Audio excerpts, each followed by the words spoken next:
Hello friends, আসসালামু আলাইকুম। রাঁধুনির হাতের কাছে ইউটিউব চ্যানেলে নতুন আরও একটা ভিডিওতে আপনাদের সবাইকে অভিনন্দন। আশা করি আজকের ভিডিওটা ভালো লাগবে। আজকে গোটা গোটা রসুন আর আলু তেলে ভেজে মজার এই গরুর মাংসটা রান্না করেছি। তো কথা না বাড়িয়ে আমি মূল রান্নায় চলে যাচ্ছি। তো এখানে চুলায় আমি কড়াইটা বসিয়ে দিলাম, আর এখানে 1.5 কেজির মতো গরুর মাংস পরিমাণ মতো আমি ছোট ছোট টুকরো করে কেটে নিয়েছি। একেবারে ছোটও নয়, মাঝারি সাইজের টুকরো করে কেটে পরিষ্কার করে ধুয়ে পানিটাকে ঝরিয়ে নিয়েছি। এখানে 1.5 কেজির মতো গরুর মাংস হবে। আর এদিকে 1 কাপের মতো পেঁয়াজ কুচি করে নিয়েছি, আর 5টা রসুন উপরের খোসাটা ফেলে দিয়েছি, আর কয়েকটা কাঁচামরিচ। আর এদিকে কিছুটা আলু খোসা ছুলে বড় বড় টুকরো করে কেটে নিয়েছি। এখন কড়াইয়ে পরিমাণ মতো সয়াবিন তেল দিয়ে আলুগুলো আমি ভালোভাবে ভেজে নেব। সামান্য পরিমাণ লবণ ছিটিয়ে দিলাম, আর অল্প একটু হলুদের গুঁড়া। এতে করে আলুটা তাড়াতাড়ি সিদ্ধ হয়ে যাবে লবণের কারণে, আর হলুদের গুঁড়াটা দেওয়ার কারণে আলুর কালারটা খুবই সুন্দর আসবে। এখন ভালোভাবে নেড়েচেড়ে মিশিয়ে নিয়ে ঢাকনা দিয়ে ঢেকে অল্প আঁচে আলুগুলো আমি ভালোভাবে ভেজে নেব। ঢাকনা দিয়ে ঢেকে কিছুক্ষণ এভাবে আমি আলুটাকে ভেজে নিয়েছি। এখন আবারও একটু উল্টে পাল্টে নেড়েচেড়ে আবারও ঢাকনা দিয়ে আরও কিছুক্ষণ সময় ভেজে নেব। এতে করে আলুটা কিন্তু 60% সিদ্ধ হয়ে যাবে।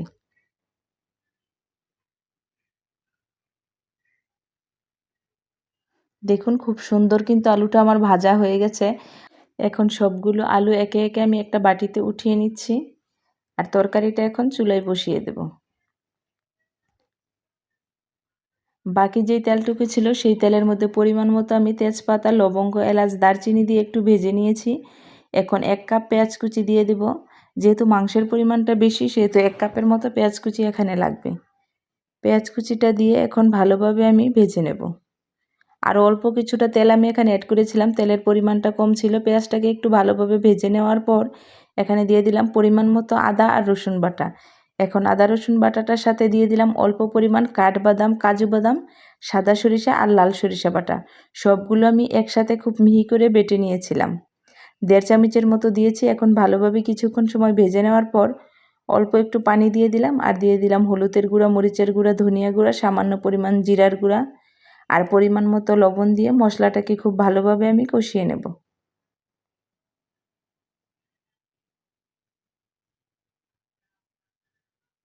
যতক্ষণ পর্যন্ত না মশলা থেকে তেল বেরিয়ে আসছে। দেখুন, মশলা থেকে কি সুন্দর তেল বেরিয়ে এসেছে। যে কোনো রান্নায় কিন্তু কষানোতে খাবারের টেস্টটা বেড়ে যায়। মাংসটা খুব ভালো করে কিন্তু আমার কষানো হয়ে গেছে। এখন ধুয়ে রাখা মাংসগুলো আমি দিয়ে দেব এবং মশলার সাথে ভালো করে নেড়েচেড়ে মিশিয়ে নেব।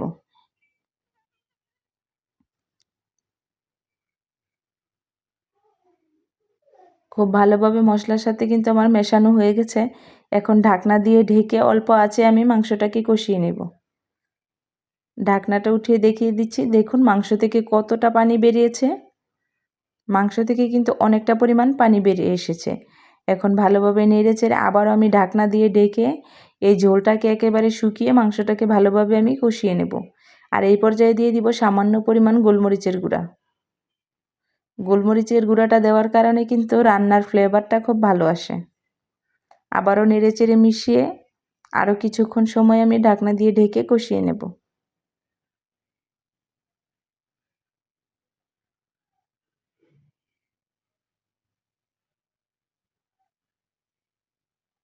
দেখুন মাংসের ঝোলটা কিন্তু একেবারে শুকিয়ে গেছে, আর মাংসটা খুব ভালোভাবে কিন্তু আমার কষানো হয়ে গেছে। এখন এই পর্যায়ে আমি ভেজে রাখা আলুগুলো দিয়ে দেব এবং ভালোভাবে আবারও মিশিয়ে নেব। এখন আলুগুলো দিয়ে ভালো করে নেড়েচেড়ে মিশিয়ে নেওয়ার পর 2 থেকে 3 মিনিট এভাবে ঢাকনা ছাড়া আমি ভালোভাবে মাংসটাকে আরও কিছুক্ষণ সময় কষিয়ে নেব।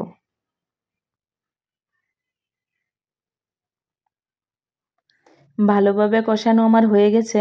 এখন এই পর্যায়ে পানি অ্যাড করব। আমি কিন্তু আরেকটা কড়াইতে পরিমাণ মতো পানি গরম করে নিয়েছিলাম মাংসতে দেওয়ার জন্য। যে কোনো রান্নায় গরম পানি দিলে খাবারের স্বাদটা অটুট থাকে। এখন পরিমাণ মতো আরও কিছুটা পানি দিয়ে দিব, যেহেতু মাংসের পরিমাণটা বেশি আর একটু সামান্য ঝোল ঝোল থাকবে, এই কারণে পরিমাণ মতো পানি দিয়ে দিলাম।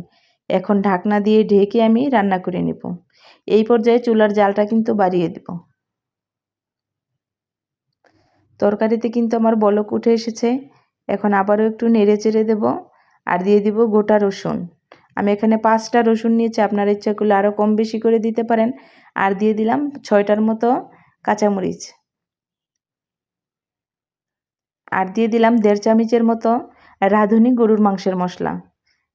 গরুর মাংসের মশলাটা দেওয়ার কারণে কিন্তু রান্নার টেস্টটা আরও কয়েক গুণ বেড়ে যায়। আমি যেহেতু সব মশলা এখানে ব্যবহার করেছি, এই কারণে অল্প পরিমাণ গরুর মাংসের মশলা ব্যবহার করেছি 1.5 চামচের মতো।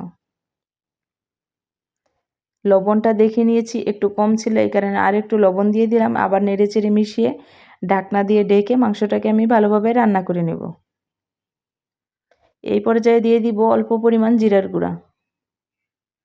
আমি আগে একবার জিরার গুঁড়া অ্যাড করেছিলাম অল্প পরিমাণ, এখন আবার কিছুটা জিরার গুঁড়া অ্যাড করে দিলাম। আবারও ঢাকনা দিয়ে ঢেকে কিছুক্ষণ রান্না করে নিলাম। দেখুন ঝোলটা কিন্তু অনেকটাই শুকিয়ে এসেছে। এখন ভালোভাবে নেড়েচেড়ে এখন চুলার আঁচটা কমিয়ে মাংসটাকে আরও কিছুক্ষণ সময় জাল করে নিব। রান্নাটা কিন্তু এই পর্যায়ে আমার কমপ্লিট। ঝোলটা কিন্তু শুকিয়ে গেছে এবং যেটুকু ঝোল আছে সেটুকু কিন্তু গাঢ় হয়ে এসেছে।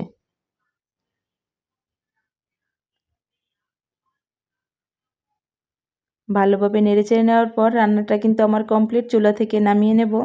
এখন শুধু গরম গরম ভাতের সাথে পরিবেশন করার পালা।